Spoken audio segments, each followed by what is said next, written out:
back for more Baldies action. Oh, we're back, all right. Best male actor. Best male actor. This category is so large it barely fit on the screen. I had to make adjustments to our video to make it work. And our female list is only 75% as big. Do you think that we should start at the bottom or the top?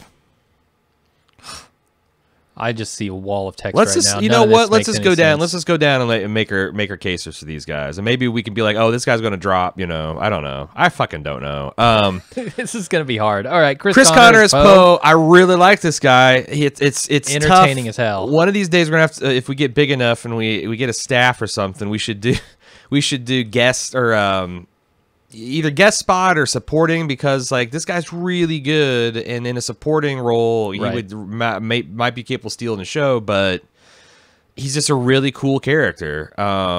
Like this artificial intelligence that run this hotel, and he's got like some kind of psychology degree. He runs he has like all the psychology, right? Doesn't he get a psychology degree during the show? Yeah, I think he's like, it's like he a Matrix applies thing for it. Like we're like, we need you to go in, and how could you possibly do that? Yeah, and he goes, hold on, I have a psychology degree. Yeah, and he does virtual psychology on a like engram of a mentally damaged young girl in a computer construct. It's cool. It's cool. It's a great concept. And the character's super entertaining. Like every time he was on screen were probably the most enjoyable parts for me of that show. Yeah, yeah.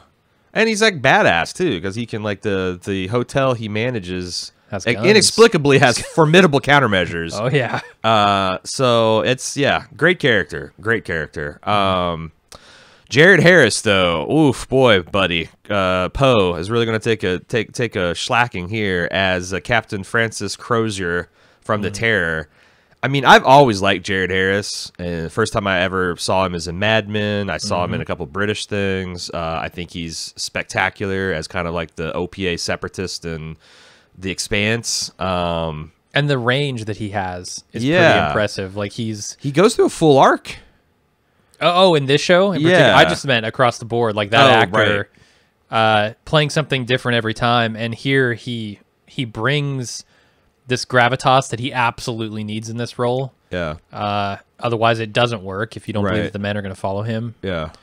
So, I don't know. I thought this performance was great. And like you said, he does go through an arc. Yeah. I mean, even just his alcoholism, right? Like that depression and fear manifesting in a drinking problem, and that was probably already there before. Oh yeah, but became so much worse, and then his recovery from it. Right, when he realizes that everyone's kind of lives depend on him. Yeah, I think it's amazing. And also when you think about how this is a really nice portrait of this character through essentially 2.5 years of hell. And it never feels like, oh God, we had a 1 year time jump, and it's.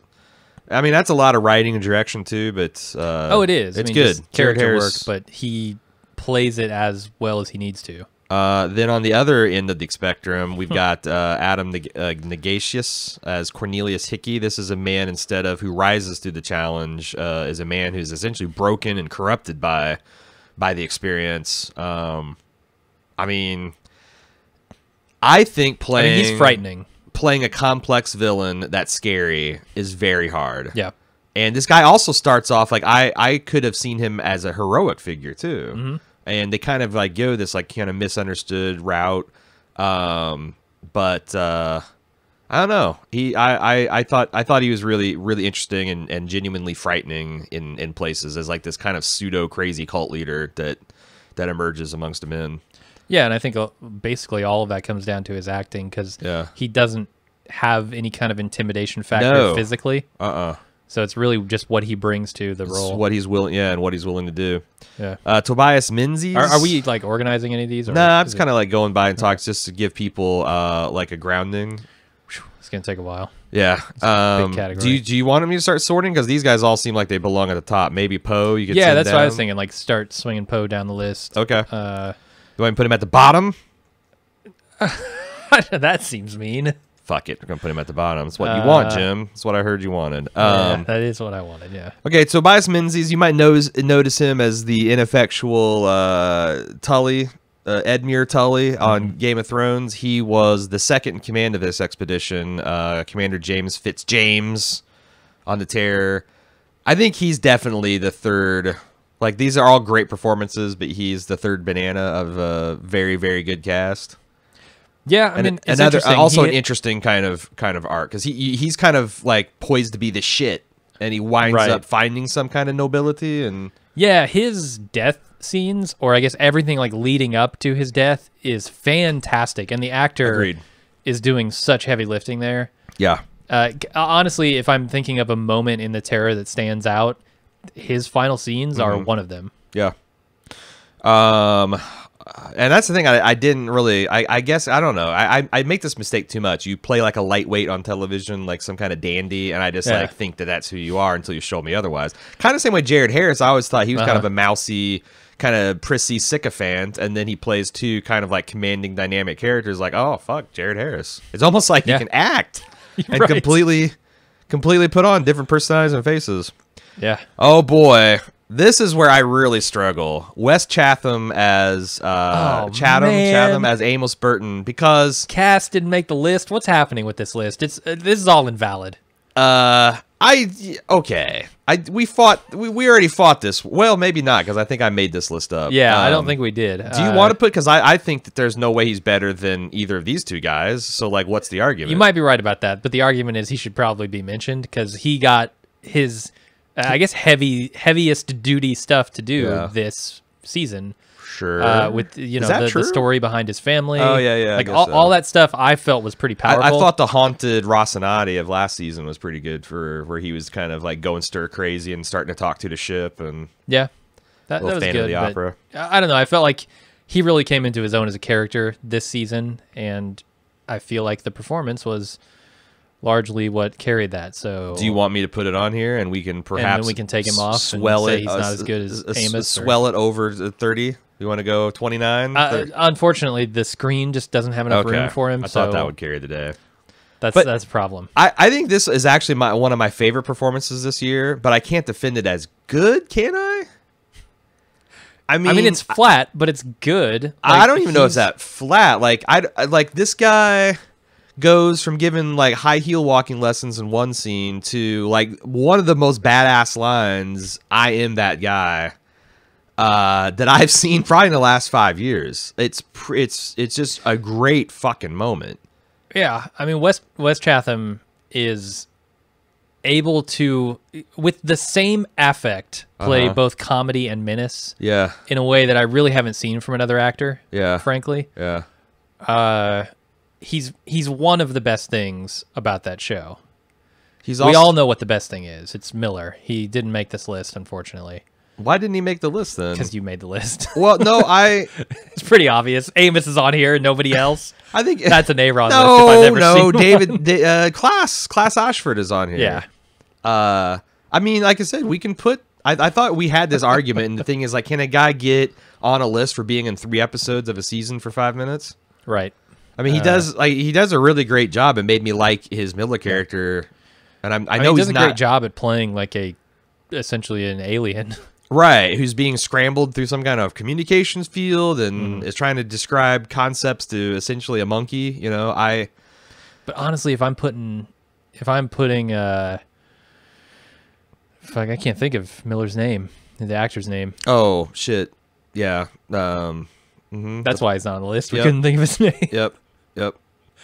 Fuck me. He's the Punisher. What is his name? Thomas Jane. Yes. If I'm putting him on the list, I'm probably putting Steven Strait on the list. No, because I think his reactions to Miller were even better than Miller himself. I definitely think he's rounding into it because, like, that's the one. I mean, I still think his performance is okay. It's fine. It doesn't take anything off the table. It doesn't. It's fine. His Holden is exactly what it needs to be. But it's kind of like the same thing I could say about Kit Harington's Jon Snow. It's not a role that allows you to fly. It's a very restrained, buttoned down, kind of everyman type of role. It's true. So I don't know. This is the fucking table you sat before. Are you eating it or not? I mean, I can't. I can eat without Miller. Do you think? So we talked about Wes Chatham. How about David Strathairn as Klaus Ashford? And his counterpart, Spin the Drummer. Yeah. Do you think that he deserves to go higher than Amos? Does he go higher than on the Expanse? Does the old salty asteroid belt pirate go over the surly psychopath from Baltimore? I don't think the character is quite as likable. I want to say David Strathairn has a harder thing to do because of that accent. That's a hard fucking accent, and especially when you're in some scenes literally playing opposite Diogo, who crushes that accent. Right.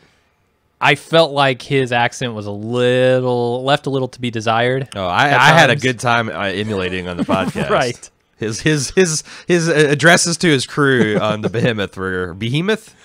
Yeah. But he brings a much needed charisma to that character. He looks like a grizzled piece of beef jerky that stayed out in hard radiation for 30 years. Like the makeup, the deeply scarred makeup helps him out with that gravitas. He looks like a man who might have been on fire in a spacesuit before. Yeah. And he's got that kind of ruthlessness too. Yeah, I mean, he's charming. He's ruthless. He's at times scary. At times like your best friend. Okay. It's a wide-ranging performance, frankly. Now let me ask you this: can either of these gentlemen rise above, say, a Tobias Menzies? Because I actually would put both of them above the James Fitzjames from The Terror. Yeah, but that might be as high as they go. I don't know that I can. You wouldn't put Wes above Harris or Cornelius Hickey? Negacious. Yeah, it's not as a meaty role. All right, well, that's a little bit. That's some rising for you guys. Still in the top 5. Yeah. All right, here's Jeffrey Wright as Bernard Rouleau. This is controversial. From Westworld, because I think this guy did amazing work with weak material. Like, he really sold the shit out of a fragmented memory robot who's leaking cerebral fluid through his ear holes and trying to piece together his memories. And I don't think that mystery held up to 10-episode scrutiny as well as they wanted it to, and as well as the central kind of core mystery in season 1 did. But I can't fault this guy for doing it. I mean, but I also just didn't like the role as much this year. So what do you do? Those are tough. Like, I find it hard to tease out performance from character sometimes. Yeah. And it's fine because Westworld had an off year. I'm fine with these guys slipping out of the top 10. And the next guy, Zan McLaren as Akecheta, I think it's Akecheta from Westworld was, I mean, he had some stuff he was doing in the background of some episodes, and he's pretty prominent in the finale, but his kind of like, you know, singular hour-long episode was I think the best thing on Westworld. And it was just cool seeing this guy speak this authentic, you know, Native American language and having this kind of like, and there's like this nice little twist in that storyline, how you think he's talking this one character, but he's actually talking this other character. Like him going through this hero's journey of, you know, this idyllic life, and he's plunged in hell, and then he meets his creator who gives him a divine mission. Like it's really, from a story and mythological, it hangs together. So it's like a great actor. This guy's also Hansi from Fargo season 2. If you didn't see season 2 of Westworld, so I think he should go. I think he should go instantly higher than Jeffrey Wright. I just don't know how high he should go. Like, I put him above the Expanse boys, but just because of the size of his role, I don't think he could overtake the leads of The Terror. What do you think? Yeah, I'm trying to remember the defining scenes for Jeffrey Wright in Westworld. It's him screaming and holding his head a lot in wet clothes. Yeah. I mean, I remember Zahn's defining scene. It was with Maeve. Yeah. Or the daughter. Mm-hmm. It was with both, technically. Yeah. Maybe. There's just so much less of Zahn in that series than there is Jeffrey. I mean, you don't like putting Zahn above Jeffrey? You don't Akecheta above Bernard? Just trying to think what the range is here of performances, because that's honestly, to me, when I think of an actor, their range is like one of the biggest things. It's pretty hard to stoically weep, and I think this guy pulled that off. Yeah. I don't know. I'm in the tank for Akicha though. But like, yeah, I think you are, because when I look at this list, I go, okay, Jeffrey Wright had way more to do. Star of the show. His performance needed to be spot on in more ways than like if this just thing... crying on screen. Like, he has to play confusion, he has to play desperation and anger, and like he's got to play all those things believably, where Zahn basically had to play stoicism and then a bit of sadness. Yeah, he was also like ruthless profound when sadness, he goes through, but like when he's going through his it. hell arc. I think he played that kind of haunted savagery, compelled savagery, kind of and similar to the way like James Marsden was playing, kind of like forced to play the villain at points. So here's the thing: I don't think these guys are gonna make much noise, land in the top 5, certainly. Okay, top 10. All right. Okay. So I'd say leave them where they are, and we'll put stuff above them if we need to. What do you think about Bob Odenkirk as Saul Goodman? Man. I mean, how many years in a row can we say Bob is doing Bob? Like, It's good. It's good. Don't get me wrong. I don't think it was as good as last year, though. And I might be because I felt like there were some moments when he doesn't get his license back that were actually really powerful performance-wise. Like, just that guy feeling so betrayed and so befuddled, and like, why? I don't understand what's happening here. Like, his performance of that stuff was really good. Yeah. And the stuff, and then just like his turning on a dime on Kim. Like, yeah, I was thinking that rooftop kind of. Yeah, Bob has a way of like switching it on and off. Just like, one moment I am the friendliest guy in the room, the next moment I'm stabbing you in the back. You know. I don't think he was the best actor on his own show. Like, I think Ray Seahorn blew him away. Like, she had more stuff to do, and she did everything with him superbly, and she had that scene with Howard that was like napalm, fire and fury. Holy shit. Yeah, I don't know. I thought Better Call Saul was a little bit out off of the highs and lows of Fuck Chuck. I thought it struggled to kind of get into the shape of his end game. So I don't know. I guess I'm prone to leave things here if I didn't think it was amazing, because you know, I already know that the guys on top. Now, Dan Stevens, this is the thing. These next two guys, Dan Steven and I don't know how to pronounce this guy. Navid Negaban as Amal Farouk, the Shadow King on Legion. I mean, this is an epic tone poem of a show. It's a really cool. Reminds me a lot of, the Peter David run on X Factor back in the day. It's just really a fun, mysterious, super cool show to watch. And I think that these guys both deserve to go above everybody, except maybe the Expanse boys. But it's hard because I know you haven't seen. Yeah. I mean, I think this the Shadow King is one of the better. I mean, it's been a bumper crop for villains this year, but I think he's one of the better ones. And it's just hard to play. Like, some of this shit where you're doing dance battles and you're doing Dreamscape War, and like they're doing this. There's a scene where like David is confronting this giant like tar monster in the form of deformed baby chicken, and it's like. It's like monstrous. And as he walks to it, the perspective changes. So by the time he arrives to do battle, it's like less than the size of his shoe. Okay. And I mean, that's like a lot of green screen and stuff, but I just feel like that shit is so hard to connect with, playing a genuinely psychotic character. I thought Legion was one of my favorite things to watch this year, but I don't know what to do because, I mean... Like I said, I think that I'd put him above the Expanse guys. So what should we do here? It's tough with anything both of us haven't seen. Yeah. I mean, I feel like I could put him above Westworld without too much fanfare, because, neither of us really admired a lot of what Westworld was doing this year, or at least one of us really was into the Legion shit. So what do you think about that? As a... Sure. I don't know. Like, I have no opinion on All this right. two. Well, you're not going to stump for Westworld, so I'm going to go ahead and do that. Yeah, it's hard to stump for a show I really didn't like this season. Even if the performances were characteristically good. Charlie Tahan, Wyatt Langmore in Ozark.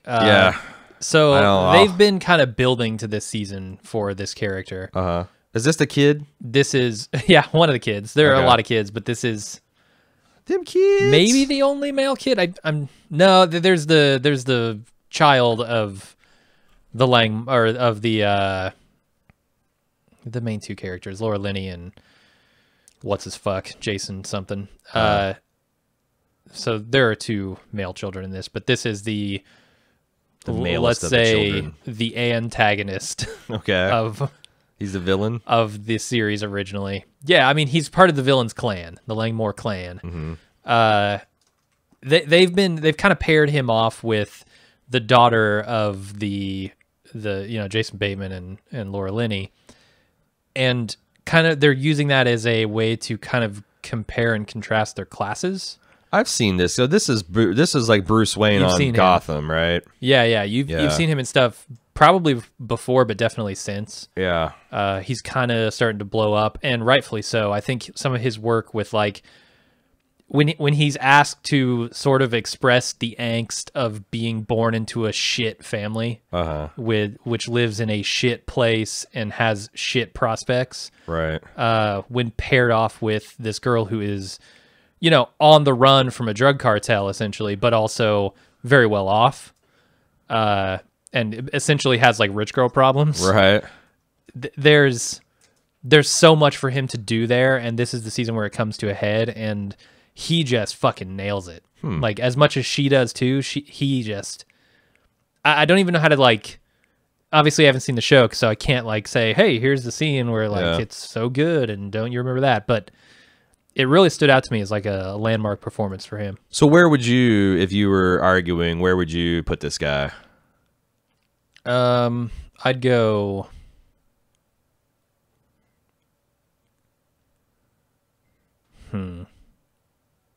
You're mucking it up with Legion.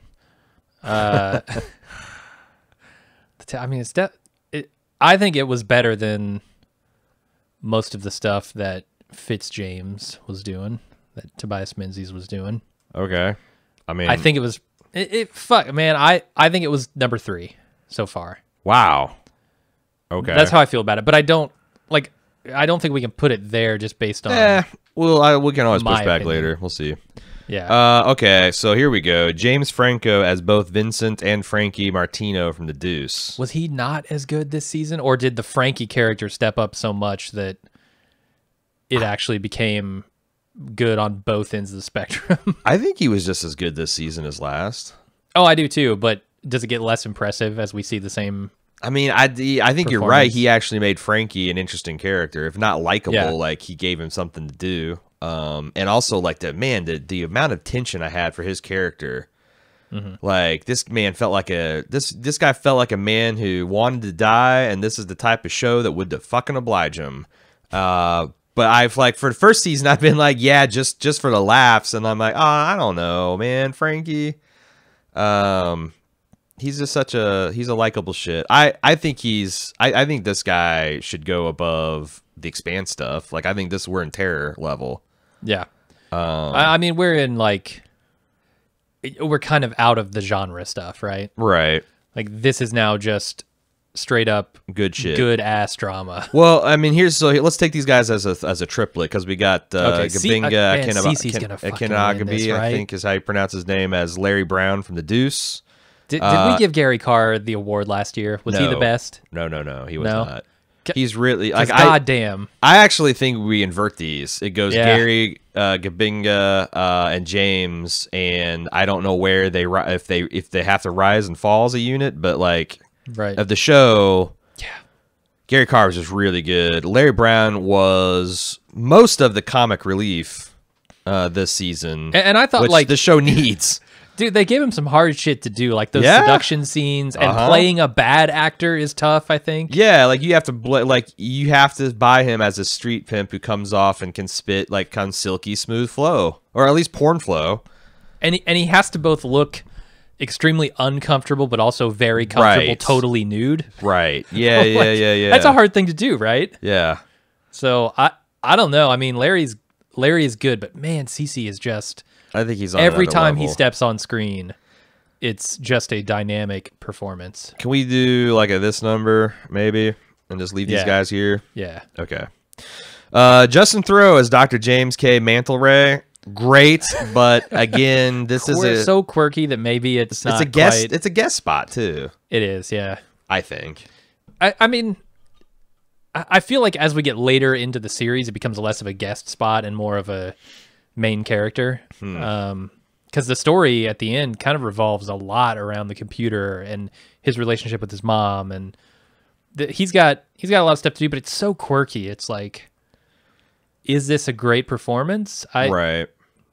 And it's kind of like it's a similar role to I guess quirk is a Anthony Hopkins in Westworld this year, where it's definitely an important linchpin, but it's very late and yeah, he's almost absent in the first four episodes. Yeah, it's very kind of like plot resolution-y too.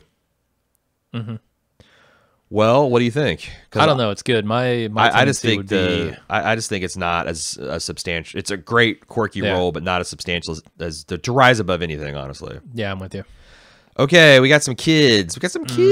Julian Hillard as young Luke Crane from Haunting of Hill House. He's good, but can he really rise up? I mean, the he's list? kind of like that Jonathan Lipnicki from was that Show Me the Money to Jerry Maguire. Like he's just I so never fucking, saw that movie. Really? Ever. Yeah. He's so fucking cute with the glasses. Like, is he a good actor or is it just like if I see a kid screaming because he's being terrorized by a ghost and like he's having like there's a scene where he has this talk with his twin sister and there's little kids like 5-6 years old and they're just talking about how sad they are because nobody believes them that this shit is happening to them and they're breaking my heart, but it's because they're adorable children in a shitty situation.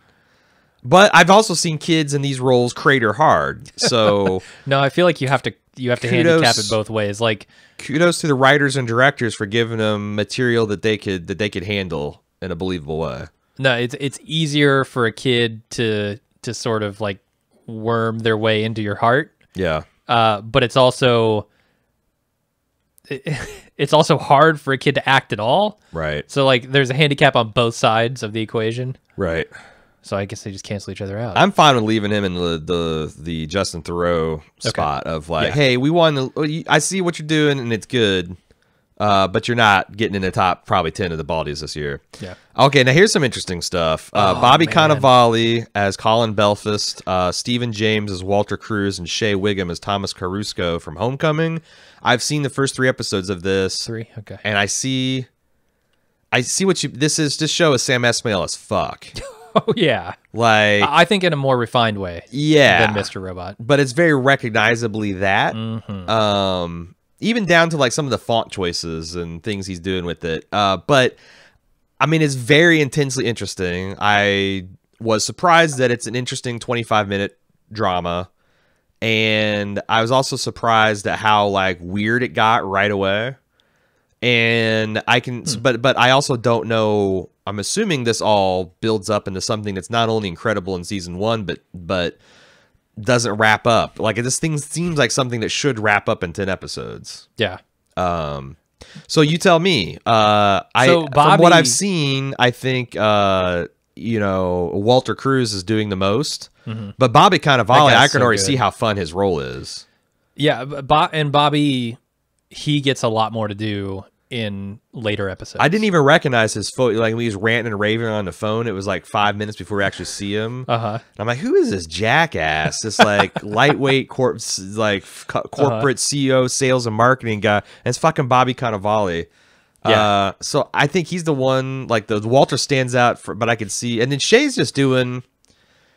Like, it seems like he just, most of the time outside of, like, Boardwalk Empire, he does this, like, really restrained, button-down, kind of clenched jaw role. Yeah.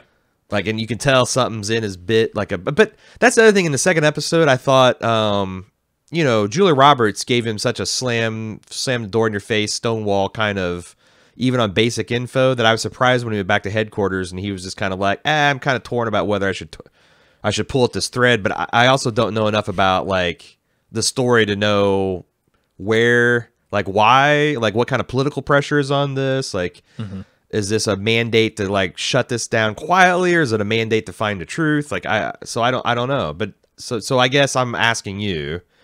I can tell this is a good show, but I don't know how good, and I also don't know which of these performances end up being the ones that shine.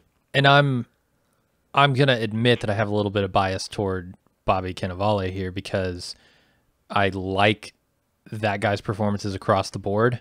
Yeah. And so anytime I see him doing his thing, it's a joy to me. Yeah. Stephen James as Walter Cruz is probably the best thing in that show, though. He is shockingly charming. No shit. Like, right. And if he's trying to charm the panties off of Julia Roberts, he's doing a hell of a job. Yeah. In those scenes, and it just gets like they have a lot of that relationship going through. And the they're whole thing. playing. So, like, it seems like they're playing that in early goings of like, is he working her? Is he overly attached to her? Is he just being polite and friend? Like, I don't. But yeah, he is. He's very, very charming, and also maybe a little because like there's some things where like I think he's joking, but like when he offers to like, I think kill a pelican or something, there's something a little menacing about it too. Yeah, he plays menace later. He also plays like a good friend to some of the other characters that he's in there with. Right. Man, he's really good, and I think like noting my obvious bias here to Bobby Cannavale, I want to say Stephen James is probably the best thing in that show. Okay. So maybe we need to swap these around and start moving them up the list as a unit, or I don't know. I mean, you make a good point about Shea Whigham basically playing Shea Whigham's characters in each of these shows he's been in. So maybe we can start to separate the homecoming cast. Keep these guys as blocks forever. But keep Steven and Bobby together and start moving them up. Because I have no problem moving these up to like around the Legion without an argument. But, you know, then you have to, like, to get it over, like, I actually could go maybe higher than that. Maybe some of the Expanse stuff or Legion stuff's too low. I don't know. What do you want me to do? Like, I can't put it above the Deuce because I haven't seen the whole thing. But what do you think as someone that's seen them both? I think these performances are a little bit better than what Tobias Menzies is doing. Better than your Ozark boy? Probably. Than your boy, Wyatt? Yeah, probably. Better than Amos? I mean... I don't know. I mean, I like Amos a lot. Are we at James Franco level? We're knocking on Franco's door. Yeah. So like in between Wes and Franco? Okay. And I don't know that I would put Shea Whigham that high on this. All right. Well, like I said, I think Steven and Bobby deserve to be there, but all right, Shea probably drops down below. Well, we're almost through. I feel like we're getting close to the end of this list, so let's just keep chunking. Then we got two from Daredevil: Charlie Cox as Matt Murdock / Daredevil, and Vincent D'Onofrio as Wilson Fisk / Kingpin. Yeah, I finished out this season. Honestly, Charlie Cox is really good, but he shines when he's opposite of a really good, like, grounded street level villain, not like immortal, unkillable ninja warlocks. And Vincent D'Onofrio is a really good Wilson Fisk. Yeah, it's no surprise that this is a big return to form this year. I don't, but like they are genre work, but I don't know. Charlie Cox is just a really good Daredevil, but he is a really good Daredevil. I mean, I have no trouble putting these guys up around the Expanse level. But I can't put them above anything. They're going to hit like the Deuce. The Deuce is a hard skill check. Yeah. Like you get to that level and you're kind of on other, you know, and it sounds like a Homecoming too. So yeah, frankly, I think the Homecoming is the real easily ceiling. where the buck stops for them. Okay. So does that look good? But I would put like even high? Wes above. Yeah, Wes and probably honestly Charlie Tahan above the Daredevil people. Like I think the Daredevil people are doing. So we're at the Strathern level. Yeah, yeah. Well, I feel like we fucked over Tobias, but it's a tough year for acting. Okay, so now we got some Barry. Yeah. Anthony Kerrigan as NoHo Hank, who I think is the most delightful thing on the show, and Bill Hader as Barry, which is probably the best. So like I think NoHo can rise to the level of like honestly NoHo's like a Poe. Which means he probably can't win, but he doesn't deserve to be at the bottom. but he probably should just sit here. Yeah. Bill Hader could rise. Man, Bill Hader's, yeah, he's going up. Bill Hader could rise. This is such a nuanced performance.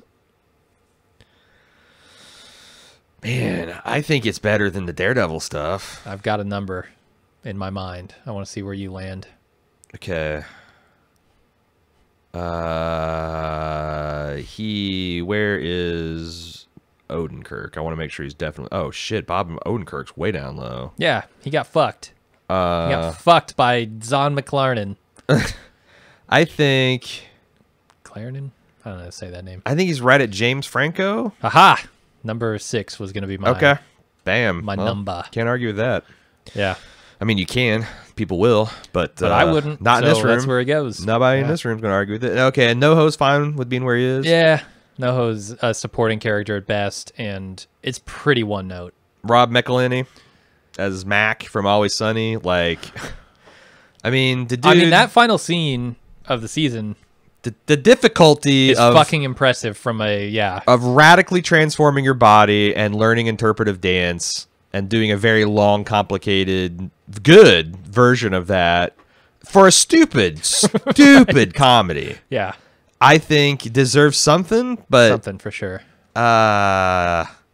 Because here's the thing, you're about to run into the dramatic wood chipper of comedy acting that is Atlanta. And I mean, that shit, what he did was badass in a third of an episode. And like, it's just standing funny what he does to his body. Like, you know, he goes, cultivates mass, then he gets down lean. And then now he's like, what, 40? And he's just like Chris Pratt, Guardians of the Galaxy shape, maybe even better. What do you do with that? What do you do with this role and this performance? I mean, you definitely don't put it as high as Bill Hader's comedy performance. Yeah. Because Bill Hader has to do so much more in the acting department. I mean, he's got to go. Is he Daredevil level? Daredevil level? He's better than. Is he Devil level? Because I don't even know he's better than Legion. Like, I don't. He's not better than Jeffrey Wright. He's better than Bob Odenkirk. No, I don't agree with that. Okay, I think Bob. He's better than the kid. He's better than young Luke from The Haunting. Is that all the higher he's going to rise? It's tough because he's. Is he better than NoHo Hank? Yes. Okay. Yes, I mean NoHo Hank didn't have to learn a really difficult dance. I think NoHo Hank bleached his skin and got laser surgery for his hair. Or do you think he's naturally that way? I think he's probably that way. Let me ask you this. I think both these guys are better than young Luke. I think both these guys are better than Justin Theroux. Bob okay. Odenkirk? I mean, I can follow you there. I mean, we're talking about the dregs this is the of shit the that's list. not even going to make the... Yeah, who cares? Okay, now man, dude, I'm telling you. Dong Lover. You didn't get the chance to see any of the Atlanta's shit. Where's Dong Lover go? I think Paperboy had the best performance in an episode. Probably this. Bam. Like that. And if I was going to... So I'd put Brian Tyree Henry as Paperboy above Donald Glover as Ern Marks over Lakeith Stanfield as Darius, which is my... Darius is kind of like a NoHo. He's my favorite character on this show, but... You know, he's used kind of like a NoHo and a Poe, where he's like the comic relief or the surprise. You know, he's like a weird straight man, bizarre, absurd man kind of role. So now, where do these gentlemen go? That's a great question. Like, I feel like they're not in a top 10. This list is bullshit. But the top 10's loaded. Well, I feel like it's literally loaded in that dice kind of way with Shea Wiggum. Like, he doesn't... Yeah. I don't think Shea Wiggum belongs in the top 10. We got to start decoupling the people from shows. So, like, I'm going to move we're about halfway done sorting this category, if I had to guess. I'm going to put these guys in the top 10 right above Barry, and then we'll see what happens. Okay. Let's get fucking tough here. I mean, man. Are we saying Jared Harris is winning this year? You're going to have to, like, say, hey, I really feel strongly about the Atlanta folk to try and put them above Bill Hader. We're not done. I know we're not done, but whew, that's rough. So are we saying Jared Harris is going to win this year? No, I don't. Not necessarily. I think Gary Carr has a shot at it. I think it's really good. Honestly, I feel like James Franco might have a shot at it. Maybe I'm a little bit inured by how good his performance was from last year. Because Stephen James probably has a shot. Really? I feel like we should take the heavy hitters of each show and compare them, and maybe try and get like a top 4-ish. All right, so Gary Carr is going to shed the booster rocket that is the rest of, and he's going to go up here. Unless you think that some of these secondary performances here are worthy of being considered. No, I think what you're trying to do. I think decoupling these guys is important. Oh, absolutely. So, and I'm just going to kind of put in top 5-ish. And you say like the homecoming guy should go. Yep. Top 6. Yeah. All right, and then let's leave Wes Chatham there a little bit. Franco's. I'm going down the list. How about Ozark? You say he's the powerhouse from the show. Does he need to go higher? Charlie Tayan? Yeah, higher than. No. Okay.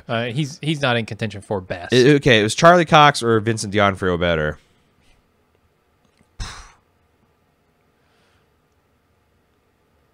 Charlie Cox. Oof, I was gonna say Vincent D'Onofrio. I don't know. He does a lot of interesting things. I really like the episode where he's like trying to dig into the Bullseye guy, and he's like reading through his file, but it's shown as like him walking through his memories, like and just like observing, like a psychologist, or it's kind of like how I like envision like the way Grand Admiral Thrawn's mind works. Like, how do you show a smart guy who's out of his element, but he's willing to take the time to do his homework? Like, what does that work look like?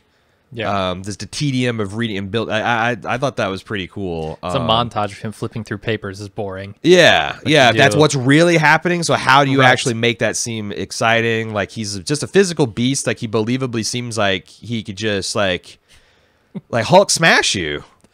Yeah.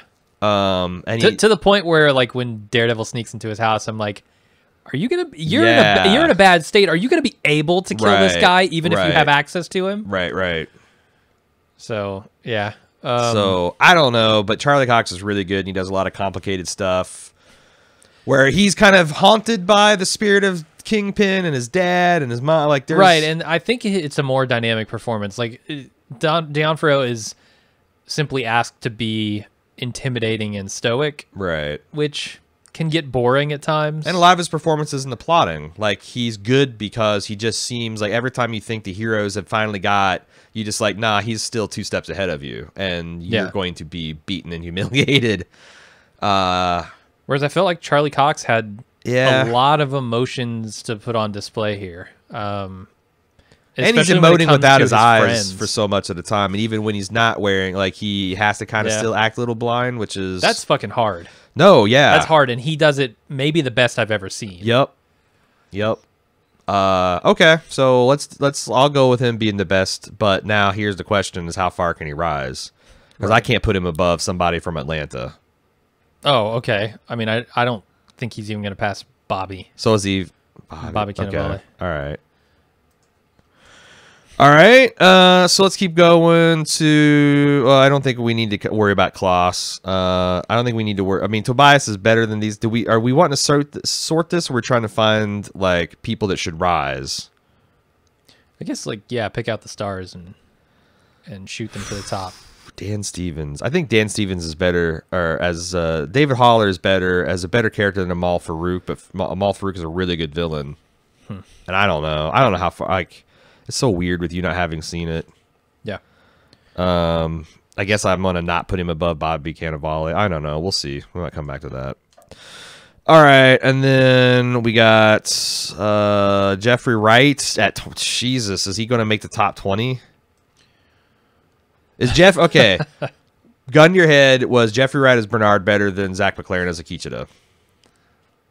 I think, yeah. Okay. I think the amount of stuff he had it's an to argument, do, but the range was more difficult. All right.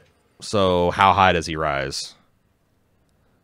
I mean, he's at this point a very easy for me number 24. because I never saw Legion. Is he better than Charlie Cox as Matt Murdock? No. Is he better than Shea Wiggum? Maybe. Is he better than Wes Chatham? I feel like Wes is getting screwed on this. I mean, it's just it's hard. He's a flat character, intentionally so. I just like him. I think I like the character more than I like the actor. But I don't know. I've never seen. I mean, this guy's also just absurdly good looking. Yeah, I mean, I think in that character more than so many others, he's kind of a package with the character, right? It's so hard to separate him because I haven't seen him in anything else. Yeah. So like he is Amos, right? As much as all these characters are, with the exception of like Thomas Bobby Jane. Cannavale, I've seen do different. Well, I'm talking about James Expanse. Franco. Like the Expanse is kind of like Game of Thrones early season, where it's like, wow, these guys are really good, but I've never seen them in anything. So the exception of like Jared Harris, right? Right. I was gonna say Jared. Last year he would have been an easy. Oh yeah, he is not. Chad Coleman, Jared Harris, Thomas Jane, those are the known quantities. Right. Everybody else is kind of largely, unknowns. They're Kit Haringtons and Sophie Turners. So I guess if this was like the second show that I had seen Wes Chatham in, I would start to say maybe he's a really good actor. Is that a shitty reason? Like, I just haven't. I just don't know if this is the character. But I feel like it's also a valid reason. Okay. Like he brings what he needs to bring to that role. What are we doing with Amos then? I don't know if he can do anything else. What is he going to do when he finds out? Kill me, likely. It depends on what Naomi tells him to do. Like a pharaoh of old. Okay. I'm having a real hard time with these out of the top 10 kind of things because I don't think Wes is going up into the top 10. Is he better? So is he better than Daredevil? That's what I want to know right now. Is he better? No, I think he's 17 and that's as high as he goes. Wow. All right. I think his list is starting to take shape. Yeah. As a matter of fact, can we shape it a little? Yeah, there you go. So are we? Now the top 10 includes all of Atlanta people. Yeah. Okay. So what? Like, let me ask you this: are we cool with Bob Odenkirk being this low down? I mean, if you're not in the top 10, you're basically dog shit. So is he getting the top 10? I don't see it happening. He's not going to crack top 10. I think he does belong higher than he currently is, but I don't really care to put him because he's not even going to pass like. Is he better than Shea Wiggum in Homecoming? I ask you. Yeah. Okay. Is he better than Wes? Amos Burton from The Expanse? That's where it gets tough. I say no. Okay. I could agree with that. All right. Bam. That sounds It's a little easier to put him over Shea Wiggum because like Shea kind of plays that character all the time, right? Yeah. All right, so can anyone in the bottom 20 rise? Is anyone from 20 down, can any of them rise higher? No. All right. Tobias. I mean, I don't know that he's going to get to the top 10, but I feel like he was probably better than David Strathern and Vincent D'Onofrio if I'm put to it. Is he better than Daredevil? No. Better than Shea Wiggum? Can't go that high. No, come on. Better than Charlie Tahan? No. Really? I don't know Charlie. I'd put him above that. Right. I'd put him above Shea, but I haven't seen the whole season. So what do you think? Above Vincent? He's in the top 20. That's something. Yeah. All right. Anybody that needs to go higher? I think we're good. Now we need to get this top. All right. Jared Harris, 1. Gary Carr, 2. To Terror, Deuce, to Terror. Bill Hay. Boy, I kind of like that. There's so much Atlanta in the top 10. I know nothing about it. Yeah. I mean, so I will say one of the most impressive performances this year, period, in my mind, is Bill Hader as Barry. I think he deserves to be talked about. You know what? As I should among number one. It would take like 23 minutes to watch the standout episode of Paperboy, and it's kind of like a standalone like plot structure. You just need to know that he is kind of like a young rapper on the come on Atlanta. Mm-hmm. Like, you know, he's got his first like record label. He's transitioned from being trying to transition from being a drug dealer to being a full-time rapper, and that's all you need to know for context of like understanding the story. And I think you should watch that and tell me what you think. Maybe we can. I mean, after the ball, I just don't think we have time to take. we have two more monster categories. No, I'm not saying today. I'm just saying that maybe we could do that. Like we can make a final tweak tomorrow. Because I think that's the thing. It's like I don't maybe I don't know. Because I feel like without the baggage of the entirety of season 1 and season 2, I'm gonna have a hard time. Because I think I think he's better. I think he's better than Bill Hader. But Bill Hader's really good. But both of these are really good dramatic comedies that say a lot about the human condition. You know. Yeah. So they're no. I wish I had caught Atlanta this year because I feel like, with as much of this as you really want in the top 10, that no, I think that like this list is almost incomplete, me having not seen it and being able to argue. It's the same thing with like, you know, Homecoming, I guess, too. Yeah, I think also these guys, Stephen James' best work yet. These guys also need to probably, like Donald Glover and Lakeith Stanfield probably are too high. Is it Stefan? Is it Stefan? Who are we talking about? Stephen James? Stephen James? Oh, it could be Stefan. I was calling him Stephen, but I've only ever seen it written. All right, so my question to you is, Mr. Akinagabi as Larry Brown from The Deuce, is he better than Bill Hader? Or Walter Cruz, I guess.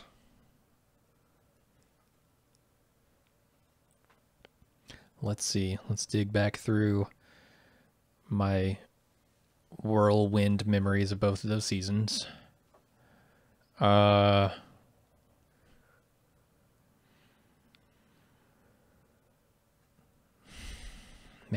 he's got some tough shit to do this year. I don't know, man. He carried the whole Big Bad Wolf plot line that was like kind of the A plot for this season. It was a lot of fun. But I feel like Bill Hader's carrying the whole damn show too. So no, you're right. I don't think I don't think he is. So there's my thing. I guess like, what do you think about him versus Walter? Larry Brown versus Walter Cruz, Stefan versus Gabinga.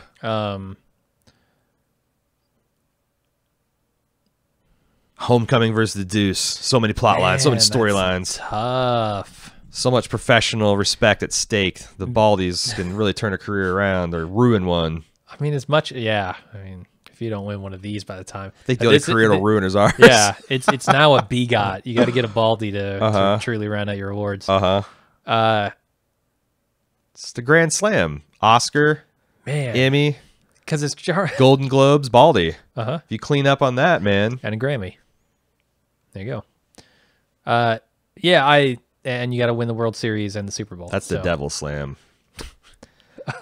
So as charming as Stephen or Stephen James is, Larry Brown, Gabinga, is also as or more charming, right? Like, he's doing a lot of the same shit that Walter Cruz is doing. In maybe a more difficult role. I never saw Walter Cruz's dick. I don't think you've seen Gabinga's either. I'm pretty sure that was probably a prosthetic. A painted banana. Yeah. Which says something, that almost every time you see a male penis, it's a prosthetic. Like, that says something about our society and, you know. I think you might be literally selling Gabinga short. I don't know. I mean, maybe. Maybe dude's packing. Maybe. But yeah, I could see Dirk Diggling. I could see him above Walter Cruz. Larry Brown. Jeez, Larry Brown. 5 minutes of soul-searing searching over my partner here. Okay, so now question: does James Franco go above Bill Hader? Because I've already decided above he ain't getting above Paperboy. No, I don't. I would say he's. I'm also trying to get. We forgot about Gary Carr. He's way at the top. He's way at the top. Let me ask you this: do you think so? Is Bill Hader? Can Bill Hader go above Cornelius Hickey? I'm trying to find whether like we have a real argument with Paperboy here. Oh, this is pretty good because they're both like sort of villains in the story. I think it's a pretty good comparison. With who? Bill Hader and Adam Negatius. You know, Bill Hader is sort of a hapless villain. He doesn't mean to be the villain, but a lot of times he is. I see. I mean, he's the show's protagonist, though. Yeah, but also antagonist at times. He's an anti-hero, for sure. All right, so what do you think? Because I don't think so, but that could be a comedy bias. Yeah. Maybe that's why I think comedy is easier, because like it's a natural way to break the tension, whereas it's very hard to carry like a very depressing or sinister plot solo, right? Maybe that's why I devalue comedy. You have a natural way to bleed tension and kind of reset things, and you can just do stupid shit that's like, oh, that's surprising and it's funny, rather than, oh, I don't know if that surprise is believable or in character or what, if it makes you laugh, it justifies it. Anyway, putting you on the spot, man. Is James Franco better than Bill Hader? Wait, no, I said is Bill Hader better than Adam Negatius? That's what we're trying to. Yeah, I'm trying to figure out if I simply like the atmosphere. Like, do I like these performances better than I like the atmosphere of the show? Is it like what I'm trying to figure out? Because Barry like lives and dies on Bill Hader. Sure, but I think a lot of people could do Bill Hader. Like I'd think, like for example, couldn't Will Forte do this character too? I don't like him. You don't? I would say no. I don't like Will Forte very much. What the fuck? Okay, yeah. All right. I don't even know what to do about the Baldies anymore. Do whatever the hell you want. Let's move. You think what Bill Hader is doing is harder than? I think what that show is doing is a really delicate line to walk. No, you're right, because and it rests on Bill Hader's shoulders. And I do worry that like if he becomes an unlikable character before they're ready, it's all due to his performance. Like he has to. I don't know, man. I don't think so. So why why do you think? I mean, I just said it like that. Like, look, if Cornelius Hickey is not quite as good as he is, you still have Jared Harris and you still have fucking Tobias Menzies. Yeah, but Barry's a loaded cast too. Like Bill Hader's getting all stars to work, to be a straight man. Like he's got Stephen Root. He's got. But I feel like the whole tone of that show rests on his shoulders. Like Barry. I mean, it's in the title. Like the show is about this character Barry, and if so Bill you Hader want him above Adam off, Negatius. Yeah, I think so. And I don't know where like that puts Brian Tyree Henry. Jesus, I don't know. And I obviously can't comment on that. I haven't seen. All right, I will do that. And I mean, that's my general feeling is that show doesn't work without Bill Hader's performance. Trying to get out of gridlock. We can see how everything else sits and then revisit it later. Okay, so you said Steven is not better than Gabenga.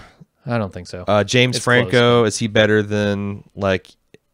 I mean, he can't be better. We already sorted the Deuce people out. He's twice as good as anybody else on this list. Because he's playing 2 characters. No, no, I don't think he is. Is Bobby Cannavale better than James Franco? Okay. No, the difficulty level. Is he better than James Franco? Wait, that's a legitimate question. Yeah, no, I'm saying, but right. Is he better than James Franco? Also, is he better than James Franco? Legitimate question in this category. I thought you just asked this question twice in a row. Did I? What were you asking? I said, okay, I'm losing track. I'm just trying to. I feel like I'm the optometrist here. Is this better? Is this better? Is Bobby Cannavale better than James Franco? No, I say no. Okay. And you don't think he's better than the people in Atlanta? I don't know because I couldn't tell. You haven't seen all of. He has a very fun and confusing performance of some government mucky muck that's all obsessed about the data. Doesn't give a shit about results. It doesn't seem like it gets better. Okay, it gets better for sure. I mean, shit. He ended up being one of the best parts of Mr. Robot season 3, which kind of was a slow burn character too. I don't know, man. I don't think he's. I mean.